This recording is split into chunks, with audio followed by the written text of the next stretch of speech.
Hey friend, please subscribe. 1 second for you. Big deal for me. I turned 30 this spring, but I remember that night like it just happened. June 3rd, my 18th birthday. I was standing on the back deck in the dark, while my twin brother Grant held up a shiny Audi key fob in front of 160-something people crammed into our parents' house like it was his damn coronation. Inside, the music was blasting, seafood towers on ice, people laughing under string lights some planner from Newport had hung up that morning.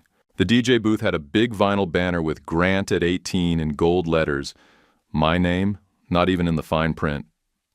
Mom, Lydia, if you want to know, had told me to stay upstairs so I wouldn't get overwhelmed, like I was a dog scared of thunder or something. She patted my arm and said, "You know how crowds get to you," which was her favorite excuse when she didn't feel like explaining me to people. That was her tone all spring. For 5 months, there were meetings at our dining table with florists and food vendors and sound guys. I kept waiting for her to turn to me and say, "Now, what about Mason's side of the party?" But it never came. Dad, Nolan, would just wave it off with, "We'll sort Mason's thing later," like I was a scheduling error. The week before, I'd found the Audi in the garage under a Navy tarp. I asked Dad what it was doing there. He said Grant needed it for summer internships and barked some crap about logistics. Yeah, right. They wrapped it like a gift and parked it right next to my future like I was supposed to applaud. Quick note, before listening, share which city or country you're watching from. And let's continue. I showed up in the stairwell around 6, wearing the only decent shirt I owned, and that's when Mom blocked me like a bouncer. "Please don't make tonight complicated," she said. I stared at her. "It's my birthday too," I said. No yelling, no drama, just the truth. She didn't even blink, just stepped back like I'd said something dirty. Dad walked up behind her with that tight-jawed look he used when he wanted me to shut up without saying it out loud. So I stood in the kitchen doorway while Grant worked the room like a damn senator. He was shaking hands with our old Little League coach, laughing with the neighbor who never remembered my name. Dad made a big show of lifting the keys like it was some kind of surprise, and the crowd went wild. Grant didn't even look at me. Or if he did, he looked past me. That was the part that burned. We shared a room for 17 years. He knew every bad habit I had, every dream I kept under my mattress. And still, nothing. I turned around and walked back upstairs without a word. I packed a backpack with what little I had, an acceptance packet to a metalworking apprenticeship in Pittsburgh, $129 mowing lawns and fixing fences, and a folded bus schedule I'd picked up, just in case. Around 8:40, the DJ hit that awful remix Grant loved. I waited until they were mid-cheer, then slipped out the side gate. No one saw. No one called my name. The yard lights didn't even flicker. The bus left Providence at 10:35 p.m. I sat at the station and kept my phone on loud, expecting at least one text, one call, someone realizing I was gone. At 1:12 a.m., already halfway across Massachusetts, my screen finally lit up. It was from Grant. He wrote, "Mom says you're being dramatic. Where are you?" I looked at it, powered my phone off, and didn't turn it back on for a long, long time. The terminal smelled like bleach and vending machine grease. I had a hoodie rolled up for a pillow and a duffel bag under my legs. By the time the bus pulled into Pittsburgh, the sun was already crawling up the side of a half-demolished building near the highway, and I had a headache from sleeping in half-sits. I didn't know a single person in that city. That was the whole point. Royce, the guy who ran the apprenticeship, picked up my call on the second ring 3 weeks before. Said, "If you're not afraid of heat and don't whine, I've got space." I figured that was the best deal I'd get. He gave me a cot in the back room of his shop. It smelled like burnt metal, sweat, and coffee that had been microwaved 4 times too many. The floor creaked and the cot sagged, but I didn't care. I didn't need comfort. I needed out. First thing he handed me was a pair of gloves and a mask, and pointed to a table, saw that looked older than me. I faked confidence and got to work. 3 hours in, I brushed the side of a metal sheet too soon after the torch and scorched the skin clean off 2 fingers. I wrapped it in a rag from the bathroom, said nothing, and bled through my glove all afternoon. Royce noticed around 6. "Burned it, didn't you?" I nodded. He didn't ask for details. He just said, "Now you know what rushing gets you." First rule, you can lie all you want, but your hands tell the truth. Then he walked away. I slept that night with my hand in a bowl of lukewarm water, praying it wouldn't get infected. I didn't cry. I was too tired. We worked in that shop from 7 a.m. to 6 p.m., sometimes later. Royce pointed at a stack of reclaimed beams the second day and said, "Turn that into 3 tables by Friday. They don't have to be pretty, just strong enough to take a hit." That was it. No instructions, no measurements. Just figure it out. I'd eat whatever I could afford, usually gas station sandwiches or dollar ramen from the discount store down the street. I learned to boil water on a rusted hot plate that sparked if I plugged in the fan at the same time. But the work made sense. Every cut, every weld, every clamp had a point. There was no pretending. Nobody could erase a table after it was done. It existed. It held weight. It mattered. That was more than I could say about most of my life. Nights, I'd stay late and clean. Sometimes I'd mess around with scrap, just shaping it to see what it could be. I started posting grainy pictures of weld seams and grinder sparks on a new Instagram I made under a fake name. Mason Ryder. It was the name of some forgotten backup catcher on an old AAA team. Not famous enough to matter, not close enough to hail for anyone back home to find me. The account didn't get followers. That wasn't the point. It was proof I was doing something. There was a dive bar on the corner of Penn and 23rd where a bartender named Tessa worked Monday nights. She had black curls tied up with a pen and a way of sizing people up in 2 seconds. She caught me watching the jukebox one night and said, "You working or stealing?" I told her I could wipe tables if she needed help. She said, "You break a glass, you pay for it," then tossed me a rag. After the shift, she handed me a burger and said, "Next time, eat before you pass out on my floor." I stuck to the shadows. Didn't tell the guys at the shop about Grant. Didn't tell them I'd left home with a duffel bag and a bus ticket. I let them think I was just another broke 18-year-old with calloused hands and something to prove. About 3 weeks in, I was sweeping up late one night, and I saw this older guy helping his kid use the drill press. The boy couldn't have been older than 10. The dad showed him how to line up the bit, slow and careful, hand over hand. The kid kept messing it up, but the dad never raised his voice, just tried again. I stood there with my broom, pretending to watch the corner, and something cracked open in my chest. Not in a poetic way, just like a door I'd never walked through before. I realized right then I wasn't going back. I wasn't chasing their approval anymore. If they wanted me, they could come find me. The next morning, I walked into a post office and filed a change of address form. After that, I took a bus across town to the courthouse, waited in line for 2 hours, and filled out the paperwork to change my last name. When I signed the form, it hit me like a brand, Ryder. That name didn't carry their decisions, their shame, their edits. It was mine. Later that night, Tessa saw the bandage on my hand from the burn and asked what happened. I said, I stopped lying to myself. She just nodded and refilled my glass. I didn't throw a fit, didn't post a speech, didn't even tell Royce. I just stopped answering to Hale. From then on, I was Mason Ryder. Full stop. Not hiding. Just cutting off the part that didn't belong anymore. And that's how I started over.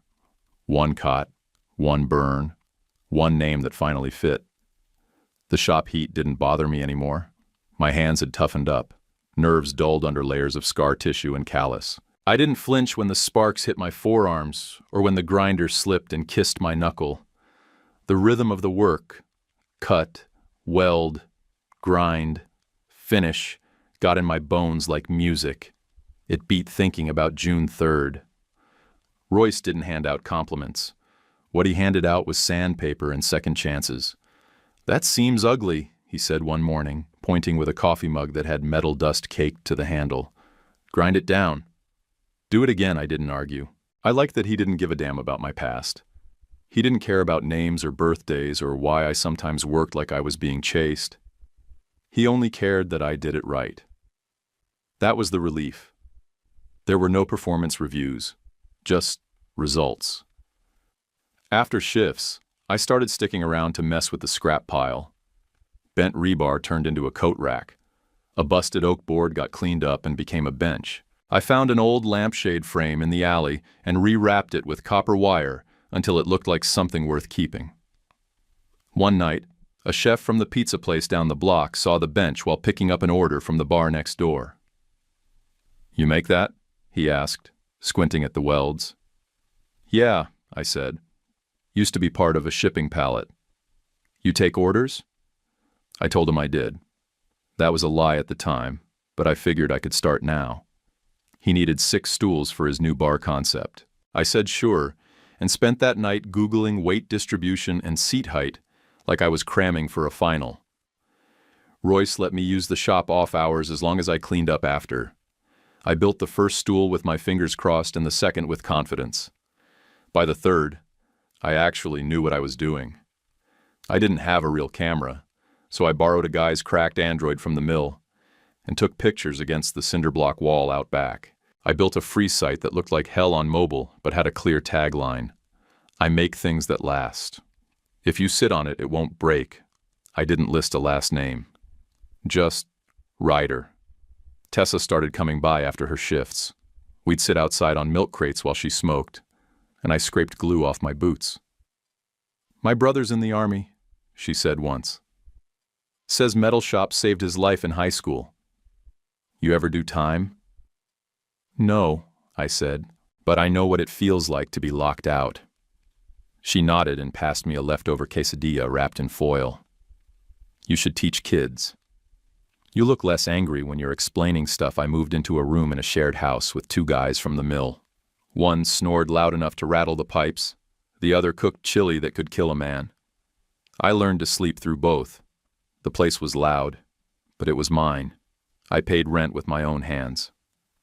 Word started to spread. Someone's aunt needed a shelf. A mechanic wanted a tool bench. A couple asked if I could build a backyard gate. They argued the whole time I was measuring their posts, but they still paid in full. The biggest shift came from a woman named Miss Delgado. She ran a community center nearby and stopped by the shop after seeing my name on the stools at the pizza place. "You Ryder?" she asked, looking me up and down like she expected me to lie. "Yeah. What's up? You any good with kids?" "I don't know," I said. "Never had one." "Never been one, really?" She cracked a grin. "Cute. I need someone to show 3 boys how to use hand tools. No power stuff. Just basics. You free Saturdays?" I said yes. She didn't ask for a resume, just gave me a time and an address. That Saturday, I walked into the center's basement with a tape measure and a box of tools. The room had 3 folding tables and a water cooler that dripped like it was nervous. The kids were rough around the edges. One wouldn't stop pacing. Another tried to measure his shoelaces, but the third, Noah, had hands like mine. He gripped the saw too tight, but when I showed him how to ease off and let the weight do the work, he nodded slow like he'd been waiting his whole life for someone to say that. By the end of the hour, he looked up and said, "Thanks, mister." Ryder. That hit harder than I expected. Not the thanks, the name. He said it like I was real. Orders picked up after that. A dentist asked for a coffee table. A woman wanted a storage bench that could hold her divorce files. Everyone had a story. I just kept building. I didn't post any of it where my family could see. Didn't check if Grant had graduated college or moved to some fancy zip code. I didn't care. Every time I finished something and handed it over, it was another piece of proof that I wasn't just surviving. I was making something that couldn't be deleted. On my 21st, I didn't throw a party. I ate a cold slice of pepperoni on the shop steps at midnight, wiped grease off my pants, and thought, I'm still here. That was enough. The clerk called out, "Mason Ryder," and I stood up like that name had always been mine. No hesitation, no pause. I didn't stumble over it or check if anyone else answered. I said, "Here," signed where they told me, and walked out of that courthouse lighter than I'd felt in years. I didn't celebrate. I just sat on a bench across the street with a stale bagel and let the silence sink in.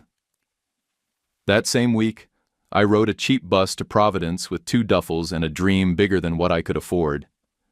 Pittsburgh had been good for the start, but I needed more room, more orders, more distance from everything tied to the name I dropped.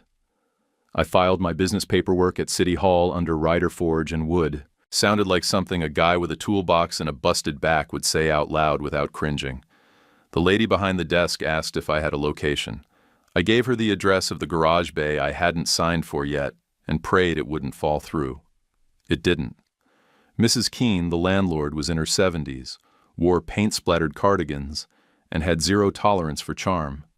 She pointed at the concrete floor and said, "You wreck it, you fix it." "Don't call me crying when it leaks," I said. "I don't cry, but I fix things." And she handed me a key on a plastic fob with some guy's name on it, Troy something. "He died," she said. "Try not to."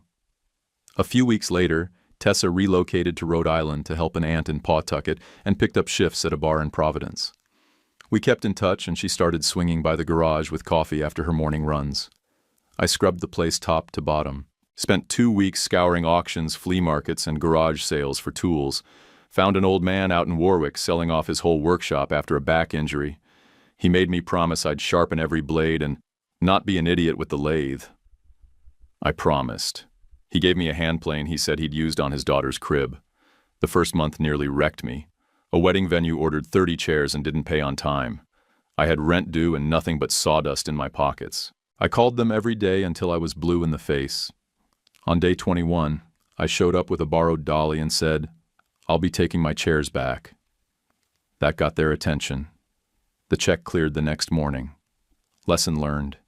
Take deposits or take a loss. Never both. One afternoon, this kid kept hovering near the roll-up door. Looked about 15, skinny, scuffed backpack, hoodie 2 sizes too big. I asked if he was lost. He said, "I like watching sparks." Next day he came back and swept without asking. His name was Eli. I didn't ask too many questions, just put a broom in his hand, tossed him a slice, and said, "You show up on time, I'll show you how to sand." He started coming after school. We didn't make it official. I paid him under the table and taught him like someone should have taught me. A couple months in, a local reporter doing a piece on makers asked if they could swing by. I said sure. They snapped a picture of me standing with my arms crossed in front of the garage, eyes squinting against the sun, jaw clenched like I was mad at gravity. I looked tougher than I felt. Orders started picking up. A brewery wanted 5 long tables. A realtor needed a statement door for a house she was flipping. I told her I could make it look like it belonged to someone who actually lived there. She laughed and gave me a deposit on the spot. I pulled 2 all-nighters that week, slept on a folded blanket next to the drill press, boots still on, fingers numb. Tessa showed up Saturday morning, holding coffee and a breakfast sandwich. She took one look at me and said, "You look like you've been dragged behind a truck." I said, "I needed the work." She sat on a stool and handed me the sandwich. "You need breathing room. One big job, something that buys you a week to sleep." I nodded but didn't say anything. She already knew. We sat in silence while I ate. Later that night, I saw a flyer from the New Hope Children's Center. They were building a new rehabilitation wing in Providence and needed proposals for a hands-on creative space. Metal, wood, low-risk tools, stuff kids in wheelchairs could reach.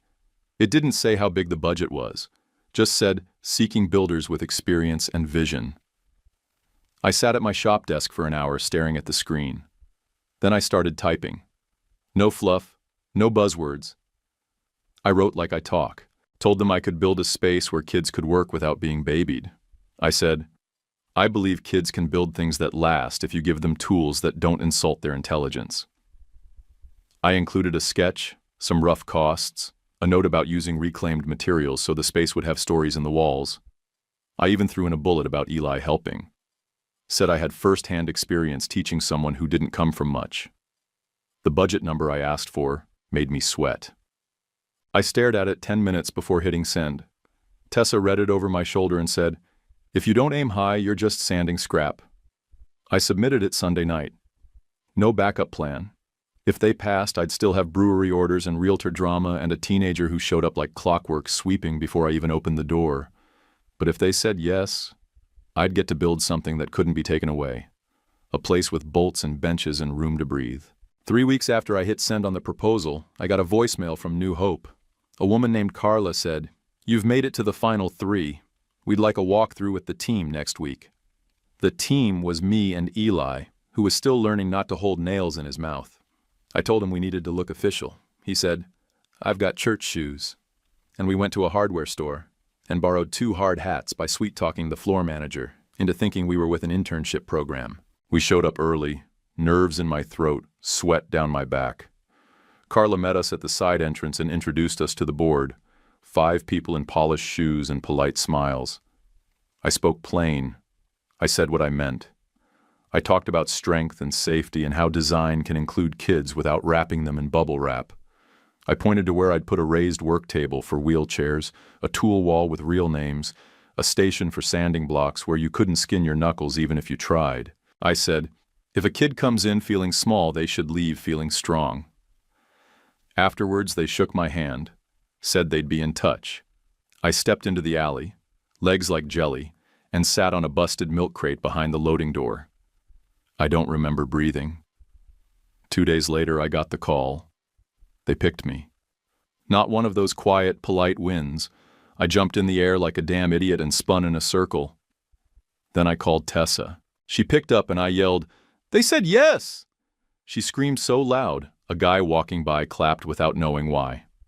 That night, she brought gas station cake with melted frosting and a bottle of something cheap in a paper bag. We toasted in paper cups on the shop floor. The budget was real money. Not Fantasyland numbers, but enough to finally pay Eli, get a panel saw that didn't sound like a dying animal, and maybe, if I squeezed it, cover rent 2 months ahead. I mapped out the phases, pulled in a friend of Royce's for the electric work, and got to building. I worked 12-hour days, 7 days a week. Eli showed up like clockwork, even when his eyes were red from whatever hell school was giving him. Then, middle of week 3, this letter shows up. No logo, no frills, just a white envelope with a thin slip inside from a bank I didn't recognize.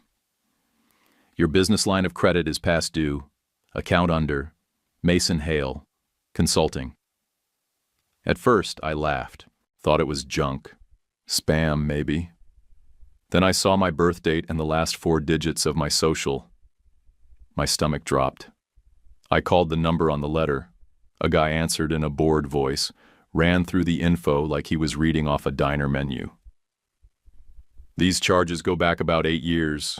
Event services, venue rentals, a transportation company out of Newport, a private club in New York. I cut him off. I didn't open this account. He said, "Well, someone did. You're the name on the file." I hung up, sat down on the cold shop floor, back against a crate, and stared at the wall like it might give me a better answer than what was spinning in my head. Tessa found me like that 20 minutes later.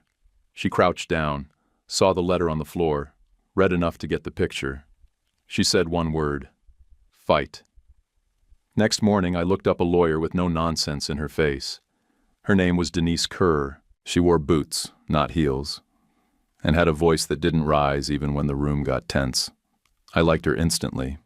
She asked for everything: letters, credit pulls, ID history. She said, "You've got a case if you want to take it nuclear." This wasn't sloppy. It was calculated. She walked me through how identity theft cases worked. She talked about affidavits and filings the way I talked about welds and thread counts. We weren't friends. We were a team with a mission. Meanwhile, I kept building. I didn't miss a single day at New Hope. Didn't let them see the cracks. When my hands shook from paperwork stress, I held the sander longer. When I wanted to yell, I hammered until the stud stopped moving. Every time I looked at the blueprints, I reminded myself this place was going to outlast the garbage behind me. I built every surface like it might save a life one day. Maybe it would. We hit our last inspection the day before the soft opening. I cleaned every inch of the workroom with Eli, who was proud enough to wear a shirt with my logo on it for the first time. When the donors and board folks walked in, I stayed off to the side. Let them soak it in. Carla pulled me aside near the end. She looked at the tables, the tool racks, the wall with cubbies labeled with first names only. She said, "This is going to outlast all of us." I didn't know what to say, so I just nodded. That line stuck with me. Outlast all of us. Yeah, that sounded right. Denise called 2 hours later. She had records. The charges on that line of credit? They lined up exactly with Grant's graduation weekend. The hotel, the catering company, the private transportation. Also matched a winter gala my mom used to post about every year like she was auditioning for a reality show. The receipts weren't subtle. They didn't even try to hide it. They used my social, my name, Mason Hale. I hadn't gone by that name in years, but it followed me like a shadow I couldn't shake. I didn't stop working. Couldn't. The kids were coming in a few weeks. I finished building the final workbench with sweat running down my back, Denise on speakerphone walking me through what to expect if we pressed charges. Tessa came by late with 2 sandwiches and a beer. She sat across from me at the paint-splattered table and said, "If you ever want to burn the whole damn thing down, just say the word." I smiled for the first time in 2 days. "Let's finish the build first." She raised her bottle. "Then we fight."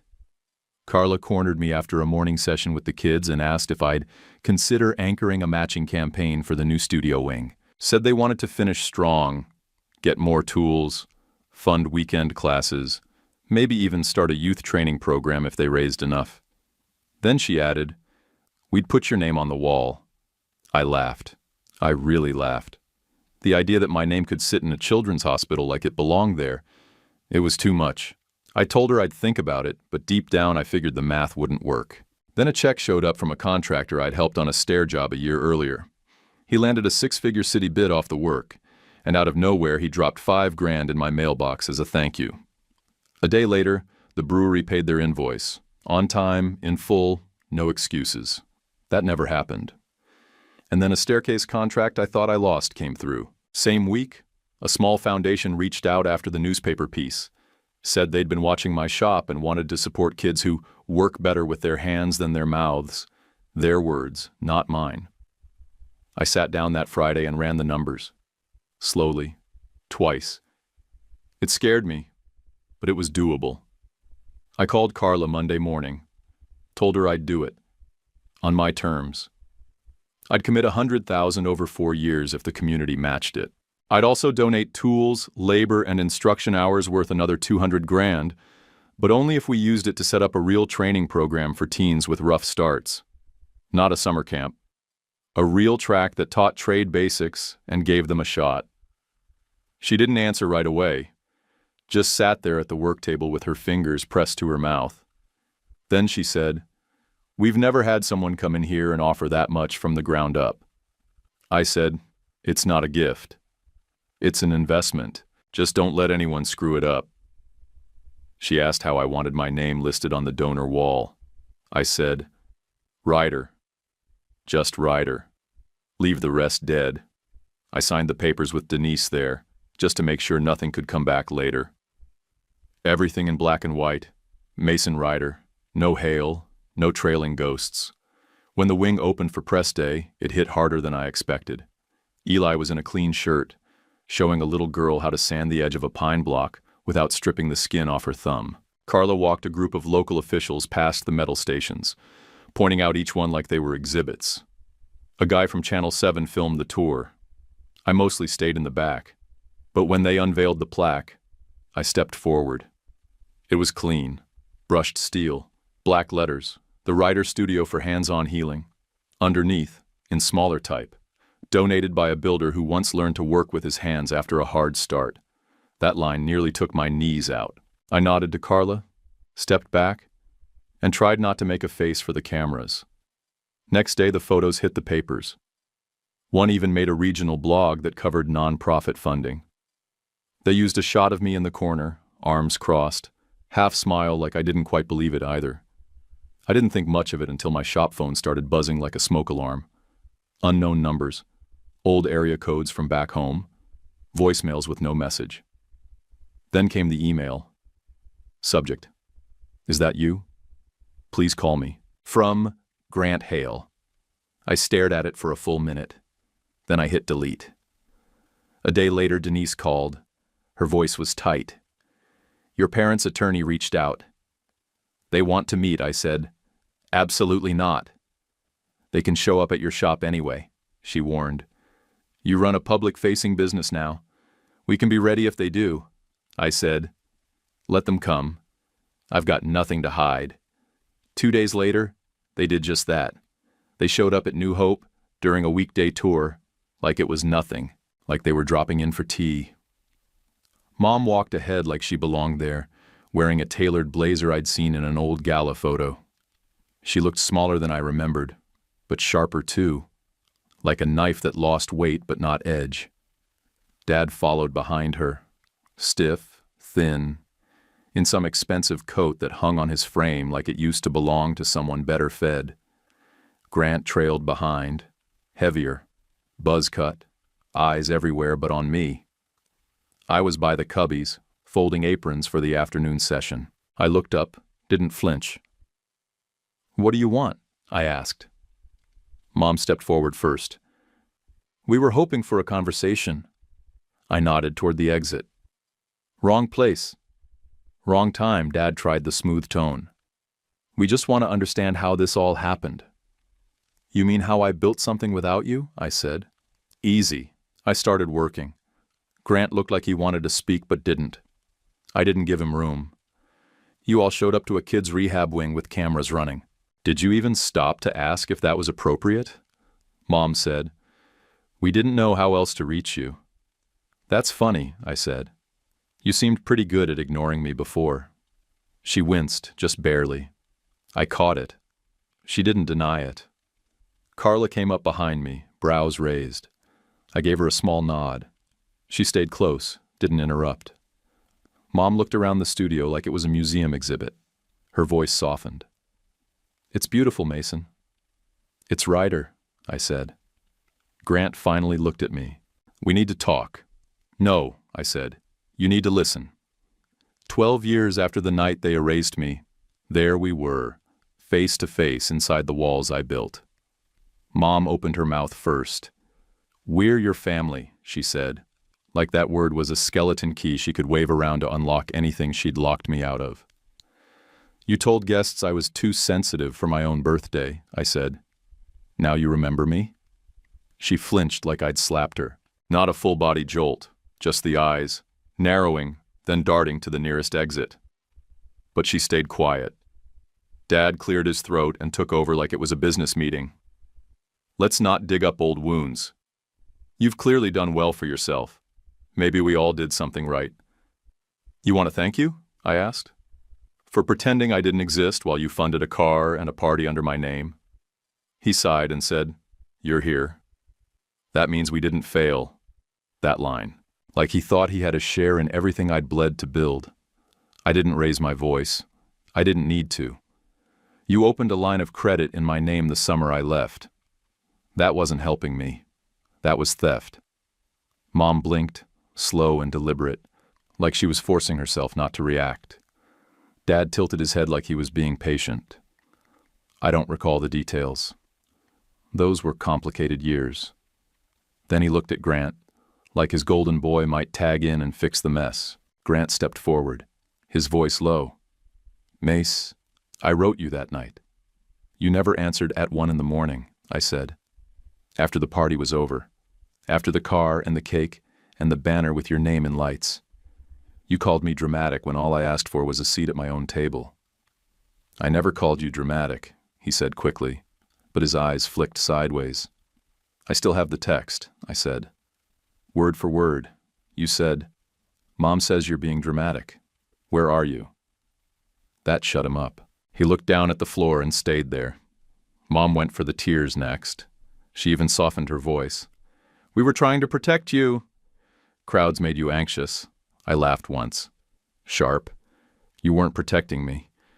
You were protecting the photo ops. You didn't want me in the background freezing up while Grant smiled for the neighbors." Dad tried a different angle, voice flat. "What would it take for us to move forward?" I stared at him. "You really think this is a negotiation?" "I think we're trying," he said. This is hard for all of us. I looked around. We were in the middle of a children's hospital. Kids passing through, volunteers, Carla down the hall talking to someone about scheduling, a wall with my name on it less than 20 feet away. You want to move forward? I said. Start by admitting, in front of these people, what you did. Mom whispered, don't do this here. This is exactly where I do it, I said, because this place helped me fix what you broke. Grant shifted his weight. I'm sorry, he mumbled, but his eyes were still glued to Dad's face, watching for approval. That told me everything. I pointed to the wall near the studio entrance. Photos of donors, volunteers, kids with toolboxes. Eli's name was on a small placard near the bottom, listed under community contributors. That kid helped me build this, I said. He didn't share my blood. He showed up. That's more than I can say for either of you. Security had drifted closer by then. Nothing dramatic. Just one guy by the door, another near the volunteer desk, watching. I didn't call them off. I wanted Dad to feel it. The pressure, the weight. And then Denise stepped through the side hallway with a black tote bag over her shoulder. She moved like she already knew what was coming. She pulled out 2 folders and placed them on the table behind me. Calm, clean, practiced. One folder had credit line statements. Every charge tied to my name. Catering invoices, car rentals, luxury events. The other folder had photos. One in particular, me standing on the deck, just barely visible behind the glass while everyone cheered for Grant and his brand new Audi. Dad opened the folder and flipped through the pages without saying a word. His mouth got tight. His eyes didn't blink. When he got to the photo, he froze. Mom looked at Grant like he was supposed to fix it, but Grant had nothing left. Just guilt sitting on his shoulders like a sandbag. I'm not asking for money, I said, stepping closer so they could hear me clearly. I'm not suing you for damages. I'm not dragging you through court. What do you want then? Dad asked, voice sharp. I want you to stop pretending you didn't choose him, I said. I want you to stop lying to yourselves. I cleaned up your mess. I paid the debt. You don't get to walk in here and act like we're equals just because I survived it. No one spoke. People in the hallway had started to slow down. No one said anything loud, but they noticed. Word gets around in places like that. Mom opened her mouth, but Denise raised a hand. We're done here, she said. Unless there's a legal matter, this meeting is over. Security didn't need to step in. They just stood tall and stared until my family got the message. Mom turned first. Grant followed. Dad waited a few extra seconds, scanning the hallway like he'd left something behind. Then they walked out the way they came in. I watched the door close. That was the only sound I needed. A week after they walked out of New Hope without saying a single damn thing that mattered, Denise called me again. Check your email, she said. This one's worse. I opened the PDF and stared at it for 10 minutes without moving. It was a vehicle lease, luxury SUV, tinted windows, top-tier package, signed in my name. The date on it was 2 years after I left home. The signature was shaky, like someone had tried to copy my handwriting from memory. The address listed was one I hadn't used since high school. And the social security number, mine, clear as day. Denise's voice came through the phone like a drill bit. Your father's firm filed the lease. The billing trail runs through 3 holding companies, but it ends at their business address. I rubbed my eyes with the back of my hand. He signed a car in my name while telling everyone I ran away, and used it for client events according to the logs. There are valet slips attached to dinners with state representatives and potential investors. The mileage logs match his calendar. I didn't even get mad right away. It was like falling into a cold pool.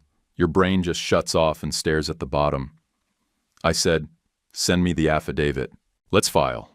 The next day, while I was in the shop sanding down a walnut bench for New Hope's parent lounge, my phone buzzed again. This time from a guy I used to know back in Little League. The message just said, you see this?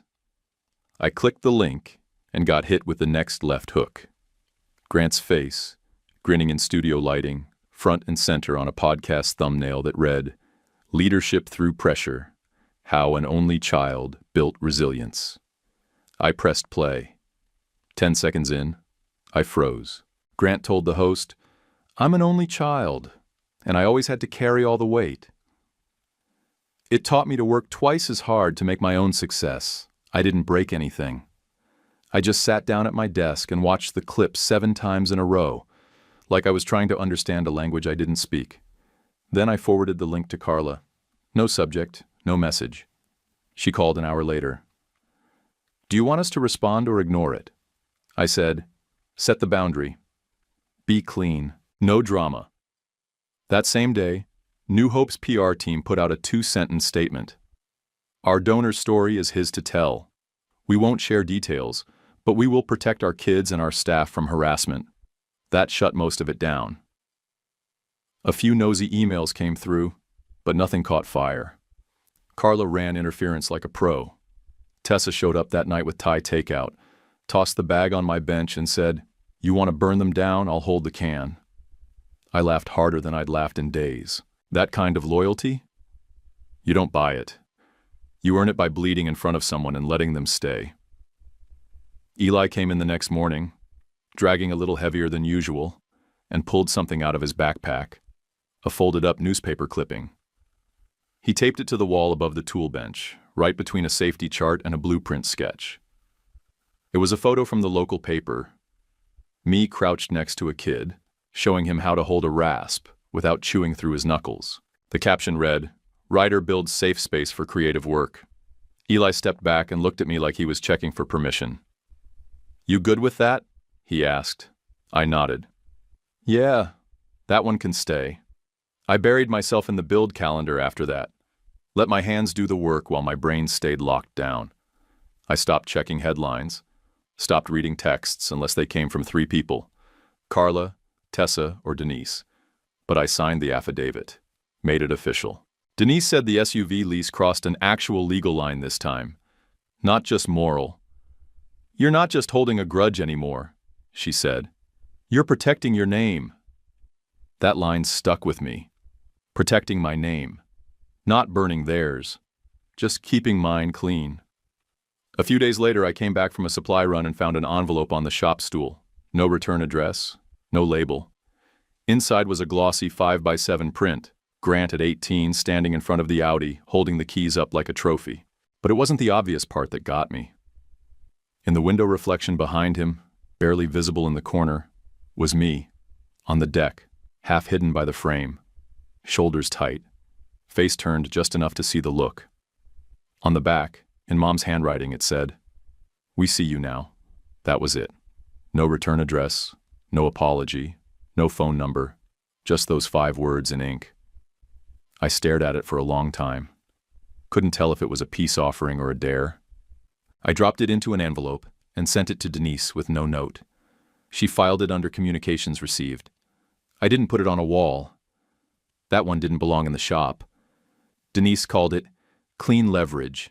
No trial, no headlines, just pressure applied where it hurt and paperwork stacked deep enough to block every exit. We settled without a court scene. They paid back every dime tied to my social. Full penalties, plus interest. No dragging it out, no discounts, no negotiating on what was necessary. Denise made sure of that. Then came the part that actually mattered. They cut a check, through their firm, not personal accounts, for a new scholarship fund at New Hope. I picked the name myself. The other kid Grant forgot scholarship. Denise looked at me when I told her. "That's pointed," I said. "That's the point." New Hope softened it like I figured they would. Cleaned it up into the Rider Fellowship for Overlooked Youth. Same money, same mission. I could live with it. Part of the agreement required a public statement, not a spin job, not some vague regret language, just a printed admission. They wrote, "We acknowledge that we misused a family member's identity and accept full responsibility for past mistakes." That was it. No excuses, no backpedaling, no weasel words. Dad tried to tag on a paragraph about family reunification and healing going forward. Denise cut it like fat from a joint. She told them, "He didn't ask for a reunion. He asked for accountability. I didn't even read the full draft. I just waited for her to give the green light, then moved on with my day. That night, Grant emailed me. It wasn't short. Looked like it took him an hour, maybe 2. Probably rewrote it 3 times. He said Mom blamed herself now, said Dad still wouldn't say anything out loud, but kept circling the news coverage like it owed him something. He told me he'd been carrying water for them since we were kids and didn't know how to stop. He ended it with, "If you ever want to grab a beer, I'm around." I stared at that line longer than I want to admit. I thought about June 3rd, thought about the garage, the Audi, me on the deck with my hands in my pockets while the whole town screamed for someone else. Then I thought about Eli, sanding a block of cedar next to a girl with leg braces, showing her how to keep the grain smooth without burning the edges. She held it up after and said, "It's the first thing I ever made that didn't break." That was the difference. 2 days later, I answered Grant. "No beer. Do better. That's all I've got." I didn't wait for a reply. The settlement money? I didn't need it. Business was fine. I had jobs lined up into next spring, and the shop fund was steady. I took the full amount and put it straight into the kid shop at New Hope. New tools, more hours, better gear, no fanfare. I built a bench from reclaimed oak and aluminum pipe, stained it deep brown, and screwed a nameplate into the side. For the man who sold me my first hand plane and asked for nothing but sharp blades. It sat under the east window with perfect light. That was enough for me. A week later, Carla pulled me aside after a planning meeting. "The board wants you to speak at the gala," she said. "Just a few minutes. You don't have to make it fancy." I told her I hated microphones. Always had. She smiled. "You don't have to like it. Just stand up and say the truth. That's what people remember." I said yes before I could talk myself out of it. She nodded. "Good. You've earned the mic." The podium wobbled slightly when I set my notes down. Not that I was going to look at them. Rented hall, bad carpet, folding chairs lined up like they were afraid of each other. Someone was tuning a guitar in the back corner while a kid dropped a cupcake and burst into tears. Real classy event. I didn't care. I wasn't there to impress. I looked out at a room full of people I didn't know. Donors, board members, a few politicians with teeth too white for their skin tone. I cleared my throat once. The mic squealed. Then it settled, and I started. I used to be the kid who stood outside his own life and watched other folks clap. That line landed harder than I expected. A few people stopped whispering. A woman in the front row blinked slow, like she knew exactly what I meant. "I'm not going to give you a story about beating the odds. I'm not a miracle. I'm not a genius. I didn't get lucky, and I damn sure didn't get handed a car with a bow on it." A few polite chuckles. I didn't smile. When I was 18, I learned what it felt like to be edited out. Not just forgotten. Cut, clean, like I never belonged in the first place. I didn't name names. No need. Anyone paying attention could connect the dots. That wasn't the point. What saved me wasn't family. It wasn't some guardian angel. It was work. It was people who didn't share my blood but showed up anyway. A guy who gave me a cot in the back of his shop. A bartender who slid me food when I was down to $6. A kid who swept my floor before he knew how to hold a hammer. I paused. Let it sit. The first thing I built that mattered was a crooked little stool, sanded too thin, wobbled on tile. But I gave it to a kid at New Hope and he said, "It's the first thing I ever made that didn't break." Folks laughed. Light. Honest. Then quiet again. I didn't come here tonight to make you cry or clap. I came here to say something simple. I looked around the room, found Carla near the wall, arms crossed, watching me like she was ready to yank the cord if I veered off course. "This fund we built, it's not for the kids already getting clapped for. It's for the ones who never got the invite, who stood in the hallway, holding their breath, waiting for someone to remember they were part of it too." More silence. No one fidgeted. Even the band stopped tuning. I don't believe in revenge, but I believe in proof. And sometimes, the only payback you need is proof. Proof you're still here. Proof you did the thing they said you couldn't. Proof you made it even if nobody clapped. I stepped back from the mic. That was all I had. People stood and clapped anyway. I didn't ask for it. Didn't need it. But I let them. After, a man about my age pulled me aside near the punch table. "My brother got all the attention too," he said. "Took me 30 years to take my life back." We shook hands. No big moment. Just two guys who'd lived the same bruise. Tessa found me by the stairs and hugged me like she thought I might collapse. "Now eat something," she said. "You look like you forgot how." I grabbed a plate of cold chicken and sat next to Eli while he scrolled through photos on his phone. "Got one," he said, and flipped the screen to show me a shot of the two of us standing under the new studio sign. The Ryder Studio for Hands-On Healing. My arm across his shoulder, both of us smirking like we got away with something. "You better print that one," he said. "Frame it too." "Yeah," I said, "I will." On the way out, I passed a couple who looked familiar, neighbors from the old street. The woman squinted at me like she almost had it. The man gave me a polite nod, trying to place the face. I nodded back. That was enough. I'd said what I needed to say where it counted. The rest could stay buried. If your family erased you, confront them publicly, or cut ties quietly. Comment your take. If you liked this story, subscribe and like. One click for you, huge for us. YouTube picked this for you. Tap it. Let's see if they guessed right.